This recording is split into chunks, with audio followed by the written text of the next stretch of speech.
hearts grow, little seeds sow, sparrow sprouts.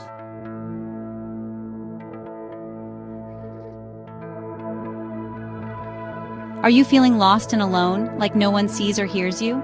In a time long ago, in the desert of Paran, there lived a woman named Hagar. Hagar was a servant in the household of Abram and Sarai, but her life was about to change in ways she could never imagine. You see, Sarai couldn't have children, so she gave Hagar to Abram, hoping for a child through her. But when Hagar became pregnant, things got complicated.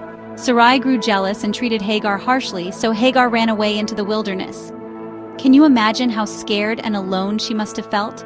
A pregnant woman, all by herself in the desert? But it was there, feeling abandoned and afraid, that Hagar had an unexpected encounter. Hagar, servant of Sarai, where have you come from and where are you going? The angel told her to return and promised her descendants would be too numerous to count. And that's when Hagar realized something amazing. God saw her. He heard her. She wasn't alone after all. This moment changed everything for Hagar. She returned, knowing God had a plan for her life.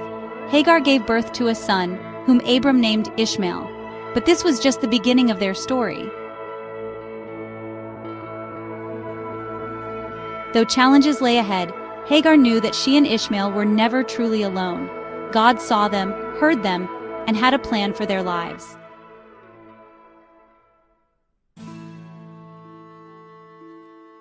After Hagar gave birth to a son named Ishmael, things seemed to settle down for a while. But the story doesn't end there. You see, God had made a promise to Abram too. Years later, when Abram was 100 years old, Sarai, now called Sarah, had her own son Isaac. And wouldn't you know it? The old jealousies flared up again. Sarah demanded that Abraham, that's Abram's new name, send Hagar and Ishmael away. Once again, Hagar found herself in the wilderness, this time with a child to care for. Can you imagine how heartbroken and scared she must have been?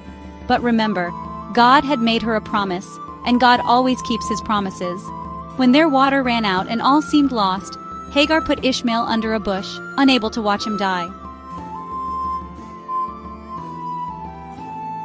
But God heard the boy's cry, and an angel called to Hagar from heaven. What's the matter, Hagar?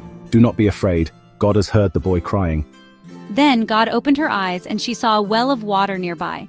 Isn't it amazing how sometimes the very thing we need is right there, we just need God to help us see it? Ishmael grew up to be a skilled archer, married, and had 12 sons who became tribal leaders. Through it all, Hagar learned that God's promises are bigger than our circumstances. She discovered that God provides, even in the wilderness of our lives. Hagar's story teaches us that everyone has dignity in God's eyes, no matter their status. It reminds us of the importance of community, even as we rely on God. And it shows us that women play a crucial role in God's grand story. You know, Hagar's story might seem ancient, but it's still so relevant today. How many of us have felt alone, abandoned, or forgotten? How many of us have faced situations that seemed hopeless? Hagar's story reminds us that even in our darkest moments, we are not alone. God sees us, He hears us, and He has a plan for our lives. Just like He did for Hagar, God can open our eyes to see the wells in our own lives, the provision, the hope, the way forward that we might have missed on our own. So the next time you feel alone or forgotten, remember Hagar.